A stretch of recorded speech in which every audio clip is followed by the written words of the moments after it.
Olá, pessoal do Segurança e Defesa TV, estou aqui com o Dr. Caio, advogado, especialista em Direito Penal e Direito Penal Militar. Hoje comentarista do nosso canal. Obrigado, Dr. Caio. Muito obrigado pelo convite, é um prazer estar aqui com todos novamente, poder nos dirigir aí a todos que nos assistem. Hoje nós vamos responder a sua dúvida. Você que segue o nosso canal, você que é membro e mandou mensagem para mim aqui nos comentários, a gente vai esclarecer algumas dúvidas sobre o Código de Ética que a nova lei traz, a lei orgânica. Sobre o nosso RDPM, nós estamos aqui em São Paulo, vamos falar do RDPM da Polícia Militar e do Bombeiro Militar e como isso está ajustado na nova lei. E eu já vou de cara com a pergunta. Posso, Vamos lá, doutor? por favor. Com a aprovação da nova lei, essa é uma pergunta de um internauta nosso, de um seguidor de canal, com a aprovação da nova lei da Polícia Militar, há alguma mudança significativa para os militares estaduais no que tange ao RDPM? Sim, porque nos direitos e garantias, não é, aprovados pela nova lei orgânica da Polícia Militar, um item que seguiu aí sem veto, ele coloca como direito do policial e do bombeiro militar regime disciplinar regulado em Código de Ética, na forma da lei do ente federado, com penas disciplinares assegurados o devido processo legal, a ampla defesa e o contraditório. Não é? Então, com isso, fica estabelecido que é necessário que haja um código de ética e não mais apenas um regulamento disciplinar. O regulamento não é o código de ética, doutor? Não obrigatoriamente, isso nós estamos falando para o Brasil inteiro, 27 estados, o regulamento disciplinar pode ser um código de ética se ele começa estabelecendo deveres éticos, princípios ao qual o policial e o bombeiro militar estão subordinados. E aí, a partir da infringência a esses princípios, ele coloca algumas punições. E, ressalvados aqui, como nós falamos, ampla defesa, contraditório, as garantias do devido processo legal, ampla defesa e contraditório, que são garantias processuais, que não são garantias natas administrativas. E agora passam a ser garantias dos policiais e bombeiros militares. Muitos policiais colocam aqui no YouTube, aqui no canal, alguns procedimentos preliminares de verificar se foi ocorrência ou se não foi, se existe responsabilidade ou não do policial. Isso não existe, então, dentro desse código de ética. Aquelas averiguações rápidas. Isso, exatamente. Agora, em relação ao código de ética, pode haver um procedimento administrativo que não esteja subordinado ao dever ético, a um regulamento disciplinar que está dentro de um código de ética. Porque o código de ética agora, ele tem que obedecer devido processo legal, ampla defesa e contraditório. Esse é um ponto importante que você tocou, o contraditório. Aqueles princípios investigativos rápidos não tem contraditório. Não é? O comandante, aquele responsável pela averiguação, pela investigação, ele colhe provas, a semelhança de um inquérito policial do MIP. Na pessoalidade dele. Isso. E o que viola, no meu modo de ver, o artigo 37. Da Constituição, mas aí existia até em alguns regulamentos disciplinares dos estados essa possibilidade, a regulamentação dessas investigações que não dão direito ao contraditório. O que é o contraditório? A participação do investigado através do conhecimento, produção de provas e de defesa constituída. Agora, com esses direitos garantidos pela lei orgânica,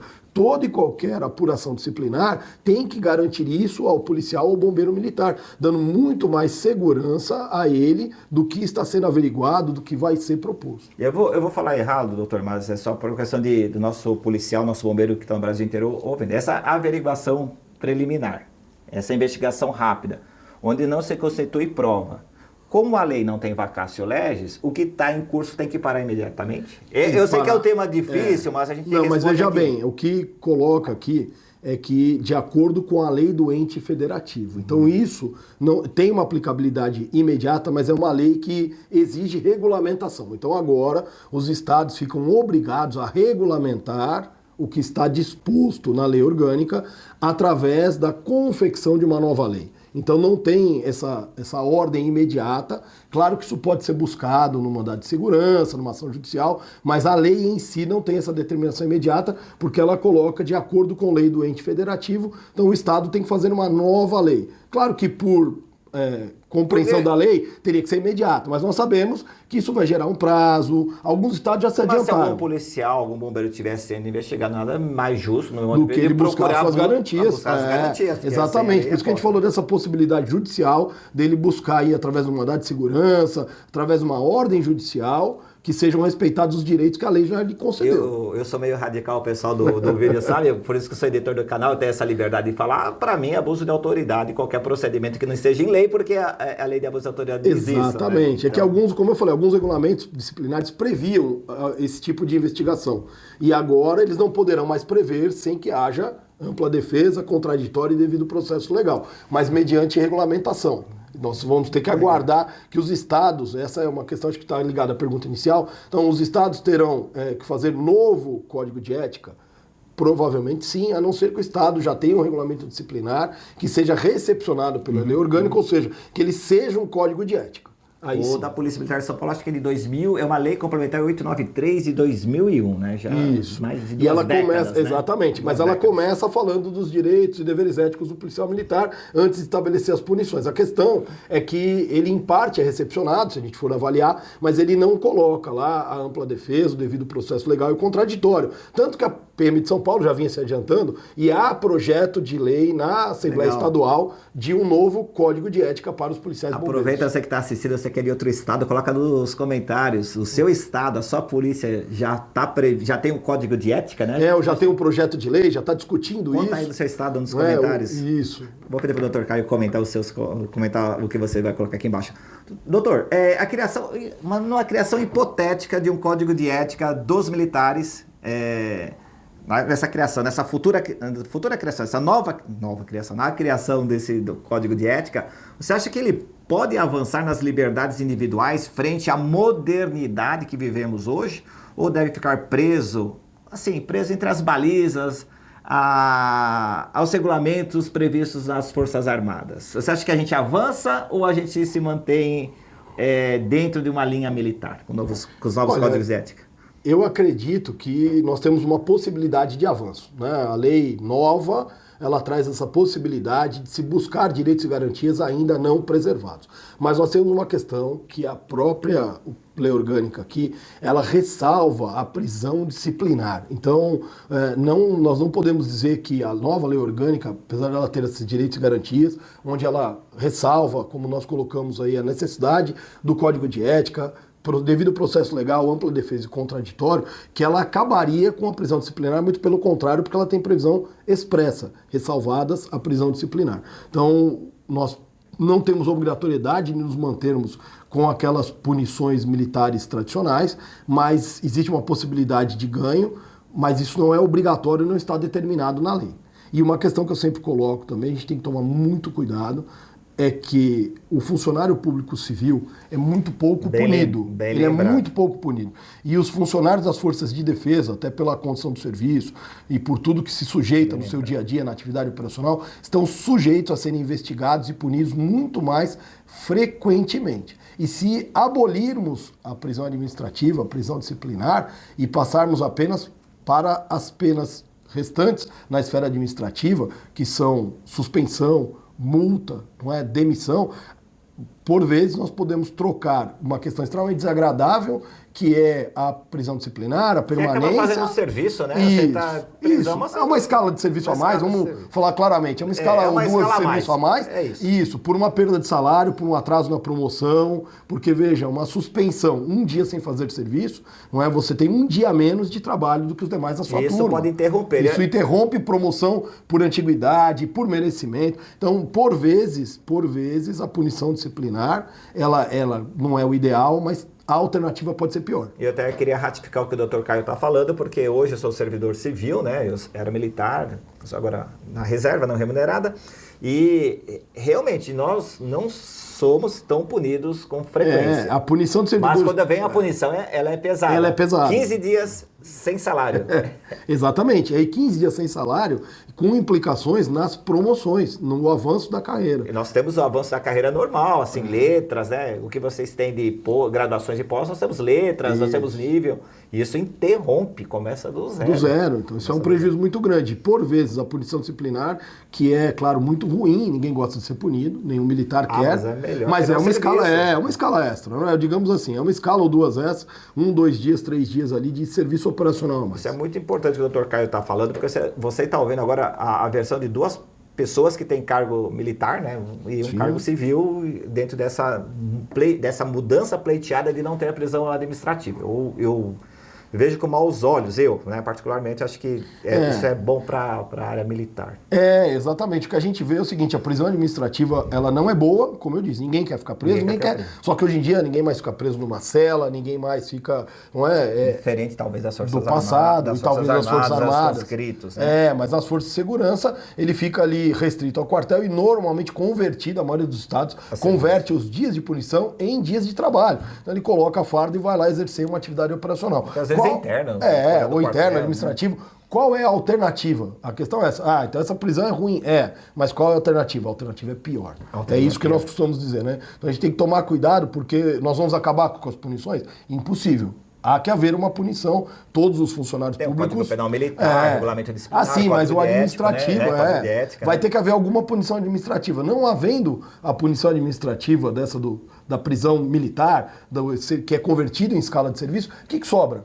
Você mesmo colocou, suspensão, vários dias sem trabalhar, sem receber salário, com implicações gravíssimas na carreira e na promoção. Isso acontece mesmo.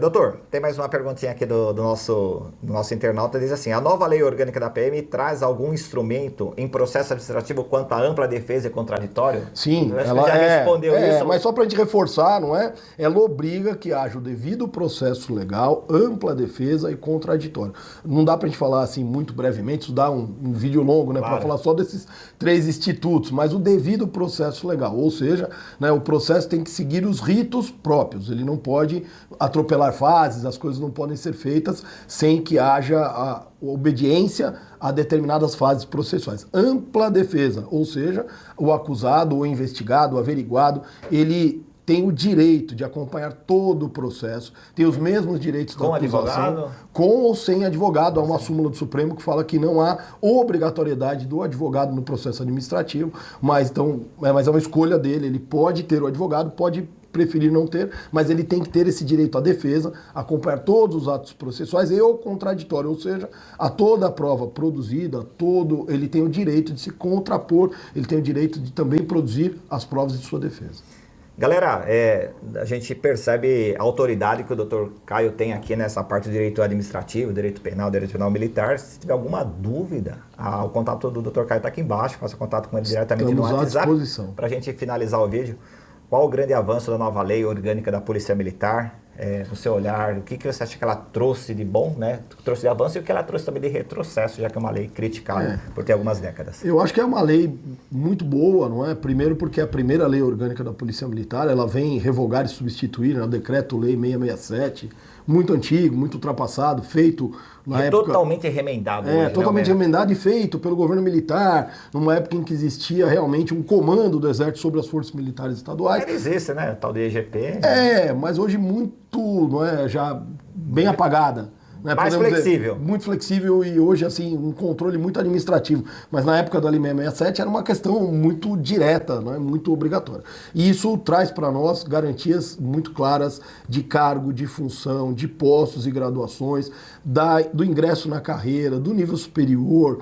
Então nós temos diversas garantias, essas garantias legais aqui, são 27 garantias não revogadas aí para os policiais, os bombeiros militares mais, até se não me engano 36, precisamos só checar aqui os vetos, mas são direitos e garantias para cada carreira, os direitos e garantias gerais, dentre eles essa questão do devido processo legal, da ampla defesa, do contraditório, de não ser demitido senão por decisão do Tribunal de Justiça Militar quando há, ou do Tribunal de Justiça. Então, diversos direitos e garantias que são grandes avanços para os policiais e os bombeiros militares. Acho que é uma grande conquista para toda a carreira. Ponto negativo, o que eu vejo, até vou me remeter ao nosso vídeo passado, nós falávamos do direito que o policial militar tem de ter um cargo cumulativo, não é? De um cargo de magistério, os cargos cumulativos de saúde, e falávamos das funções técnicas. Infelizmente, a nova lei orgânica não previu as funções e os cargos técnicos. Ela se ateve a apenas a acumulação de função do trabalho militar, seja ele de policial ou bombeiro, com um cargo de ensino ou os quadros de saúde. Com isso, então, um direito recém-conquistado por uma emenda constitucional passa a ser restringido por uma nova lei. Mas nesse caso, quem manda mais, a pirâmide de Kelsen, né? A Constituição, mas haverá uma discussão, não é? Se a lei não pode regular, se esse estatuto não regula e restringe. Então, mas aquela garantia que nós tínhamos que era expressa, hoje ela já é questionável. Uma pergunta, quem trabalha num emprego técnico-científico e quer estar blindado, pode procurar o Dr. Caio para pode conversar com a gente, podemos pensar nas medidas possíveis, e como nós falamos, vai ser um campo novo, não é? A lei acaba de passar aí pelos vetos do presidente, retorna agora à Assembleia para análise dos vetos, então ela ainda sequer entrou plenamente em vigor, ela está no processo legislativo e vai haver os questionamentos agora futuros em relação a ela. Temos um campo novo aí a trilhar. Legal, Dr. Caio, obrigado pela presença aqui no canal. Você que assistiu até agora, não é inscrito no canal, se inscreva, deixa aquele like. Se tiver alguma dúvida, coloca nos comentários e o contato, Dr. Caio, aqui embaixo. Promete responder? Um prazer. Prometo responder Brasil a todos inteiro, aí. No Brasil inteiro. Estamos à disposição. Um prazer estar aqui com todos. Muito obrigado. É isso aí, valeu, até a próxima.